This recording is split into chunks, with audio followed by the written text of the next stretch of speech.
E daí eu fico me perguntando, né? Será que temos vários infiltrados?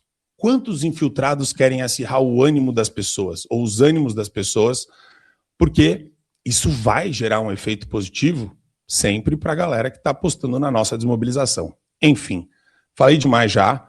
Quero jogar para você essa proposta do Flávio ao governo Trump. Vamos colocar para vocês aqui. A essa viagem que o Flávio vai fazer na semana que vem para participar daquela audiência pública que vai tratar sobre essas possíveis novas tarifas dos Estados Unidos impostas ao Brasil. Por quê? O Flávio disse aí que esse tarifaço de 25% daria o quê? Vitória política a Lula. Uma carta, um ofício enviado pelo Flávio Bolsonaro ao Escritório de Comércio dos Estados Unidos. Vamos trazer os detalhes aqui para você que está nos acompanhando no Metrópolis TV.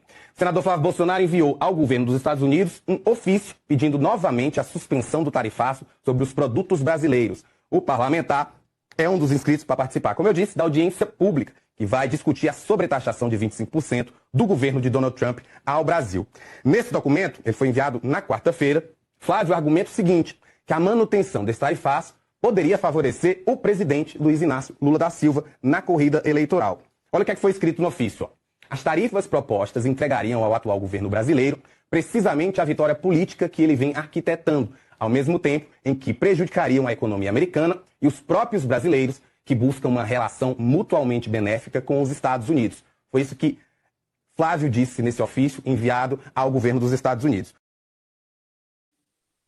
Anne, queria te ouvir sobre esse ofício do Flávio e como que você enxerga essa dinâmica que eu acho muito positiva entre Marco Rubio, a presidência dos Estados Unidos e os aliados que a gente tem lá, o Eduardo, o Paulo Figueiredo, que estão trabalhando para fazer, né, essa conexão, essa ponte.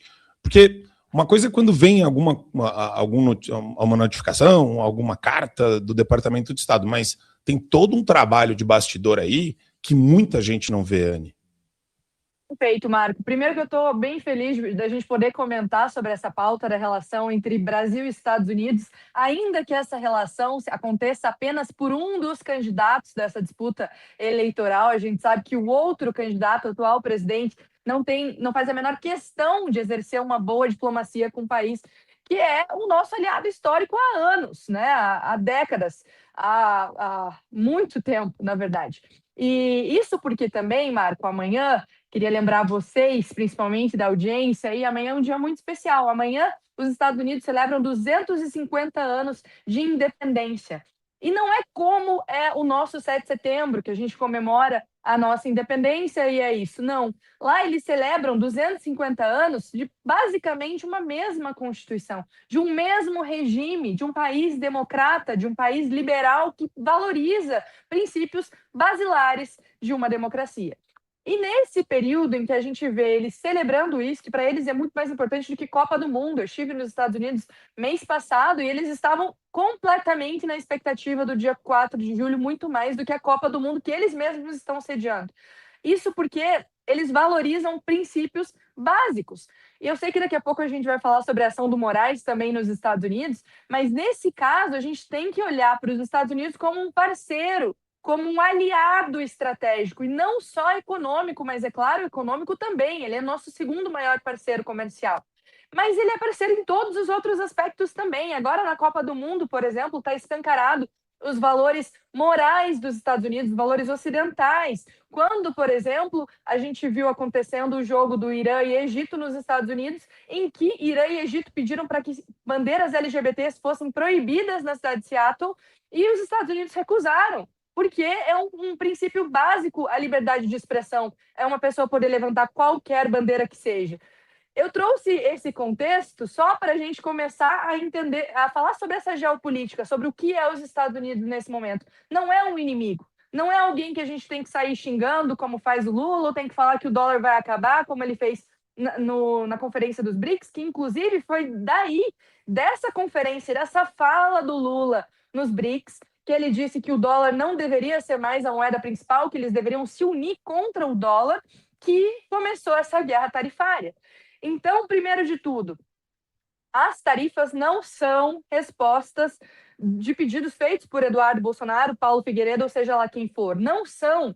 Eduardo Bolsonaro não tem todo esse poder, essa influência de influenciar o Trump a colocar tarifa contra o Brasil. O Trump é o homem, talvez seja o homem mais poderoso do mundo, e é claro que ele vai fazer o que ele acha que é estratégico. No dia 2 de abril de 2025, foi o Liberation Day, que o Trump chamou.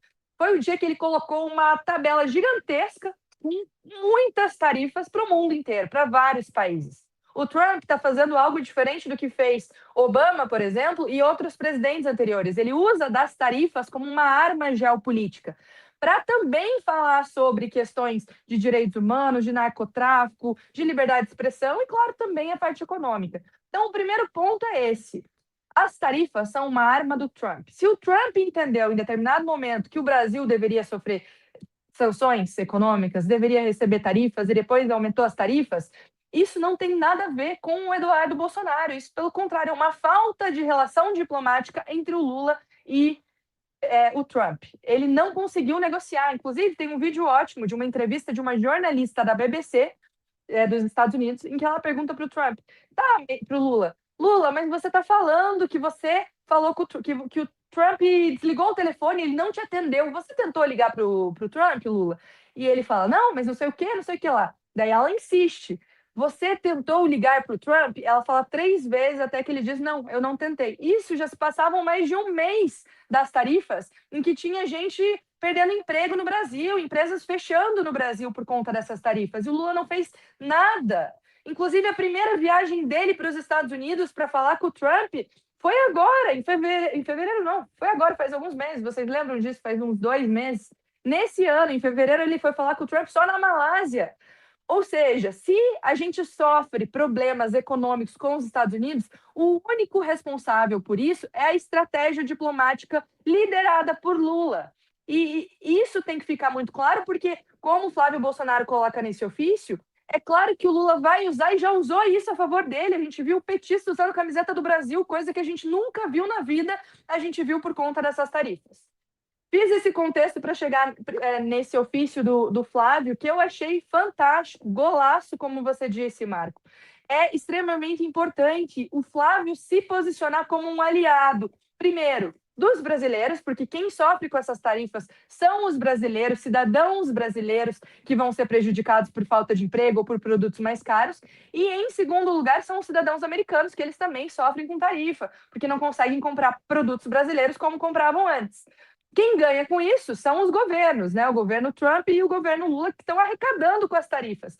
Na verdade, não ganham tanto, porque é todo um jogo econômico, mas, em tese, quem recebe as tarifas é como imposto, taxa. A gente vai lá, compra um produto para pagar imposto e taxa para outro país.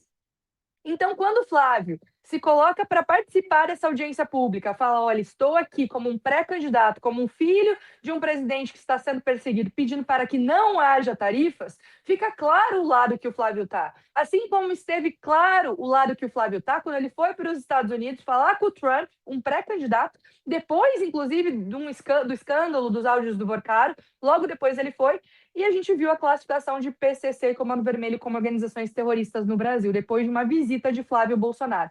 Então, Marco, eu acho que isso é um ponto auge da campanha do Flávio Bolsonaro. É ele mostrar que ele é um candidato, primeiro, aliado com o brasileiro, ele não quer tarifa, ele não quer prejudicar a economia, e, em segundo, aliado sim com os Estados Unidos, porque é um país que a gente tem que ser parceiro. É uma economia, é a segunda maior economia do mundo. Como que a gente vai não dar atenção ou não implorar para que não tenha tarifas, como o Lula não fez, ou se afastar em questões morais, se aliar a ditaduras e regimes autoritários, como o Lula faz? É absurdo toda a estratégia diplomática liderada pelo Lula até então, e fico contente que agora Flávio Bolsonaro consegue defender essa bandeira com muita clareza. USA Brasileiras. Entre no site e saiba como adquirir o seu modelo exclusivo. Para mulheres de bom gosto e que são femininas. USA Brasileiras, o seu chinelo perfeito.